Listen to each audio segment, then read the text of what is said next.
دنیا کی 3 بڑی طاقتیں روس، چائنا اور امریکہ پچھلے کئی برسوں سے دنیا پر حکمرانی کرنے کی غرض سے ایک دوسرے کو نیچا تو دکھاتی تھی، مگر اپنے اپنے مفادات، دشمن کا دشمن دوست والی راہ پر ہی ہو لیے۔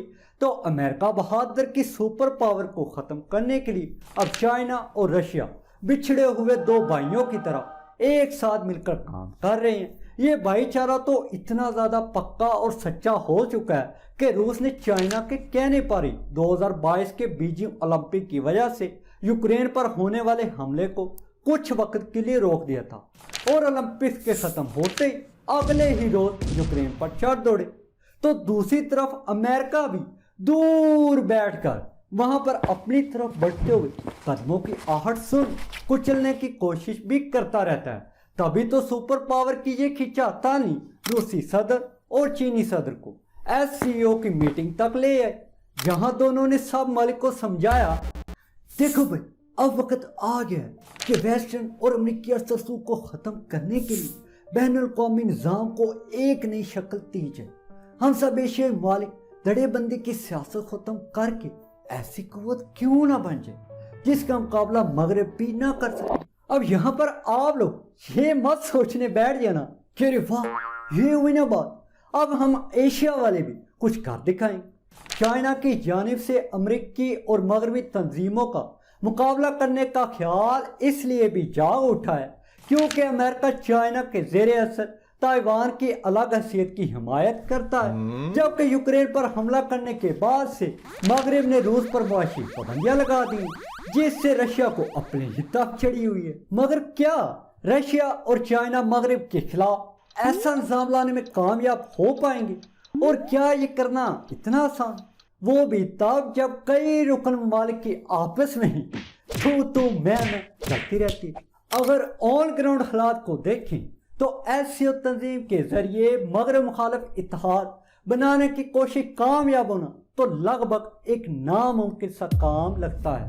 اس اتحاد کی ناکامی کی تو بہت ساری وجوہات ہیں، مگر کامیابی کی صرف چند ہیں۔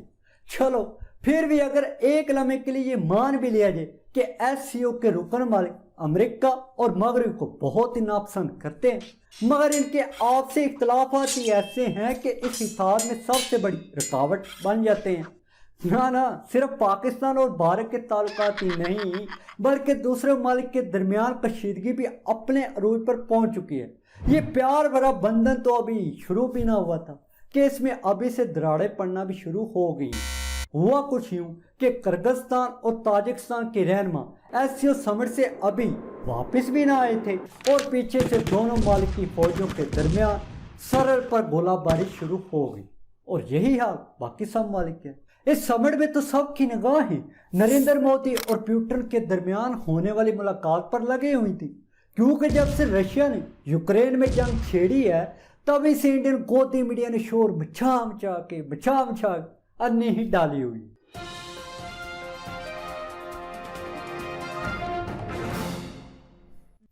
نمسکار۔ اس جنگ کو تو صرف مودی جی ہی ختم کروا سکتے ہیں، انڈیا بہت جلد اس جنگ کو رکوا دے گا، جبکہ حقیقت میں تو وہ صرف سستی شہرت تھی جو اس وقت فلاپ ہو گئی جب یورپی یونین اور سب نے مل کر بولا کہ اس جنگ پر 2 ٹوک سٹینڈ لو، تو انڈیا نہ کرا نہ۔ خیر چھوڑو، انڈیا سرکار نے کہا آپ لوگ جنگ نہ کھیلو، دونوں کنٹریز کو سفارتی لیول پر مل بیٹھ کر بات کرنی چاہیے۔ کیا دیکھو کون رہا ہے وہ کنٹری جو کہ خود کہتا ہے کہ پاکستان پر حملہ کر دینا چاہیے۔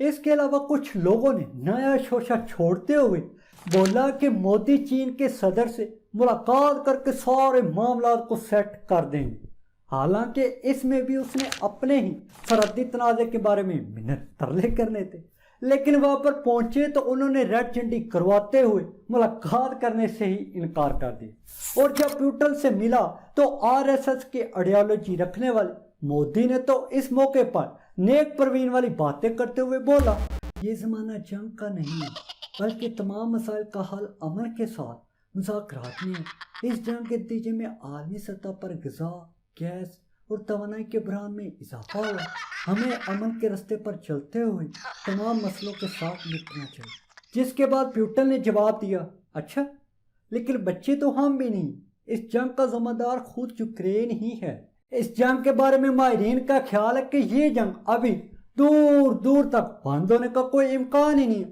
پیوٹن بھائی صاحب، مودی تو کیا کسی بھی اور لیڈر کے کہنے پر جنگ بند کرنے کو تیار نہیں ہے۔ یہ جنگ تو صرف اسی صورت میں بند ہونے کا امکان ہے اگر امریکہ کی جانب سے یوکرین کو دی جانے والی اربوں ڈالر کی ہتھیاروں کی امداد کو بند کر دیا جائے۔ اور یہاں پر جو معاملہ یوکرین پر قبضہ کرنے کی سوچ سے شروع ہوا تھا وہ اب پیوٹن کے انا کا مسئلہ بھی بن گیا ہے۔ وہ کسی نہ کسی طرح سے یہ ثابت تو کرنا چاہتے ہیں کہ وہاں پر روس مغرب اور امریکہ کی مرضی سے نہیں، نہ ہی ان کے ڈر سے چلتا ہے بلکہ اپنی مرضی سے چلتا ہے۔ اچھا، آپ جانے سے پہلے پیج کو سبسکرائب تو کر لو اور ویڈیو کو لائک بھی۔ تو ملتے ہیں ایک نئی ویڈیو میں۔ شکریہ۔ پاکستان۔